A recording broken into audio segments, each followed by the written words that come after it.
Kayo po ba mga bossing ko ay isa sa mga nag-iisip kung ano kaya mga magandang manegosyo na ako ay dito yayaman?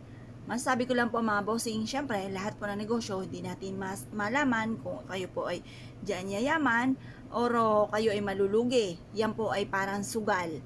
Ngayon po mga bossing, pero once na meron ka mga ganitong mga pamamaraan, masigit ka na makaka-attract ng swerte. Bukod sa sipag at tiyaga at pananalig sa mahal na Panginoon, kung ikaw po ay laging wala na lang pong pera, mainam na meron kang ganito, upang sa ganon, instead na lagi kang walang pera, marireverse ang maaaring maganap. Maaaring instead na walang pera ay puro maraming pera naman ang dumating mga bossing. Proven po ito na napakaswerte basta't may 100% kang sa paniniwala ng mga gatong mga pamamaraan.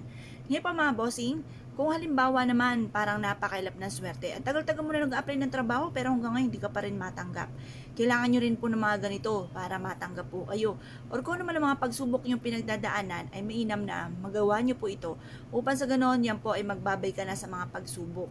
Basta mga bossing ko, i-release nyo lagi kung ano yung nagpapabigat ng inyong kalooban. Kasi ako po mga bossing, pinagdaanan ko po yan.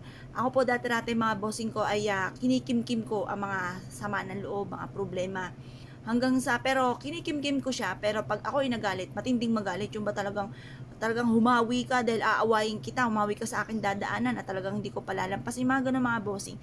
Ngayon pa mga bossing, binago ko ang mga ganong sitwasyon. At tapos, gumawa ko ng ganitong mga pamamaraan at lagi kong sinasabi, binubukas ko sa aking bibig na magiging matagumpay ako at hindi laging ganito ang takbo na aking pamumuhay. Ngayon pa mga bossing, ay di ang dami mga pagsubok na pinagdaanan ko sa pamamagitan ng ganito mga bossing at pagiging positibo, yung nasa isipan ko magiging okay ang lahat. Naging okay naman po ang lahat mga bossing. Ngayon po mga bossing, binago ko yung aking mga pananaw, yung aking mga iniisip mga bossing. At ito naman ay isa sa mga subok na napakaswerte mga bossing ko na ang laki talaga ng pinagbago. Ngayon pa mga bossing, gawin nyo po ito kahit anong araw na gusto nyo. Pero sa umaga nyo lang ito gagawin ang ating mga pampaswerte. Pwera na lamang kapag po full moon or usapin ng ibang buwan or ibang mga usapin na may kaugnayan sa swerte. Ngayon pa mga bossing, mainam po na gawin nyo ito ng 6:30 or kaya po alas 7. Matatapos sa ating mga pampaswerte hanggang alas 8 lamang po ng umaga.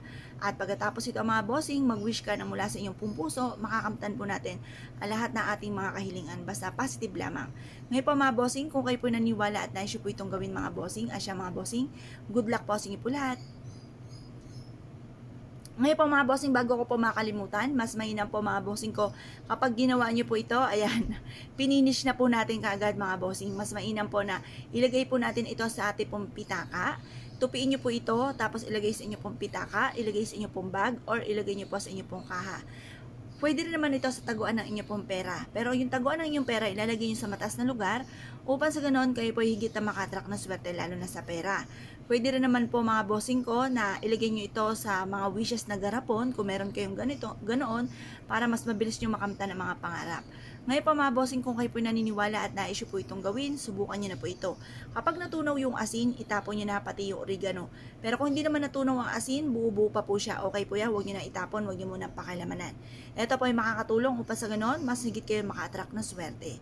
Kaya kung kayo po gagawa ng ganito mga pamamaraan, good luck po sa inyo po lahat.